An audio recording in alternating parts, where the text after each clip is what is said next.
இந்த பச்சை மிளகாய் வச்சு இன்னைக்கு ஊறுகாய் செய்ய போகிறோம். வாங்க எப்படின்னு பார்க்கலாம். அப்படியே மறக்காமல் ஒரு லைக் போட்டுருங்கப்பா.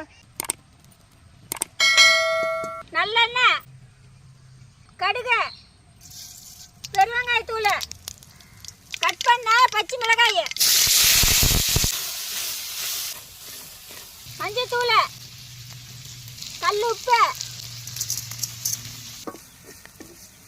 எண்ணெயில் நல்லா வணங்கிச்சு. புளி தண்ணி கொஞ்சம் ஊற்றிக்கலாம்.